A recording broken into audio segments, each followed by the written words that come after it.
Hi there, I'm Christine Dunbar from SpeechModification.com, and this is my Smart American Accent training.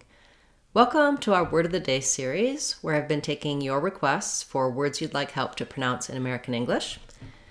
Today's request was for the word artery, and while we're talking about artery, we'll also cover arterial and vein. So first let's look at the word artery. We have first syllable stress, and so my R syllable is longer and my dury syllables are shorter. This letters AR say the same sounds as in the word R, so that's the R diphthong. And then this T in the middle sounds more like a D in American English, so I would say artery, artery. That's because the T is between two vocalic R sounds, between two vowel sounds, and so we make it more as a flap. You can say artery, but it will sound more like another dialect of English, like British English or another, artery. We also have a tense here, or you can think about it as an artery, or artery. I tend to think of it more as the sound because you go in and out of that R and you need to have that R-like quality to it, artery. Then when we change to arterial, we have actually a real T because this syllable tier is stressed. And so in that case, instead of being more like a D sound, I do use a T like at the start of words with a puff of air, arterial. It's just like the word, this word tier, as in layers or levels, or this word tear, like a tear that drops from your eye. It has the ear diphthong, even though it's kind of a strange spelling to have just ER for the ear.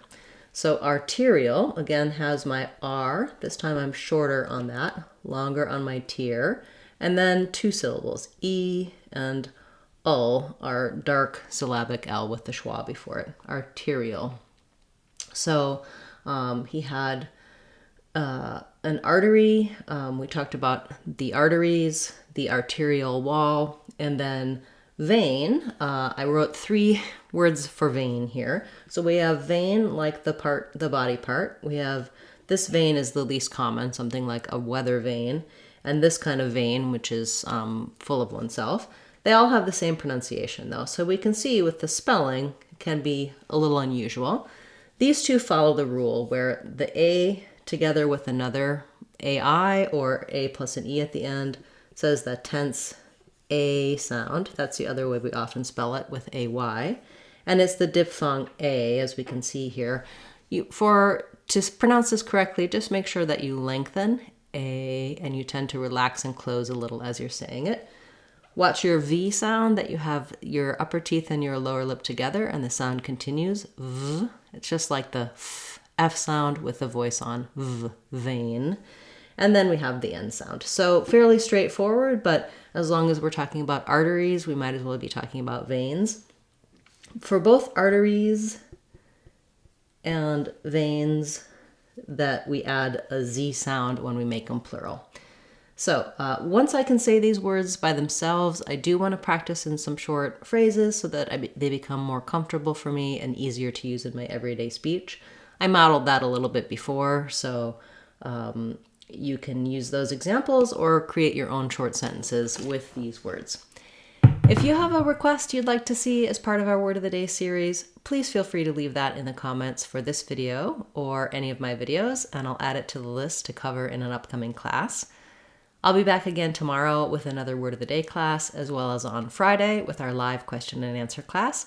I hope you'll be able to join me then in case you have some questions regarding American English pronunciation, American accent, intonation, anything to help you improve your overall communication personally and professionally in English. I'm Christine Dunbar from SpeechModification.com. Remember, if you want to sound like a native speaker, you can do it. SpeechModification.com. Bye guys. See you soon.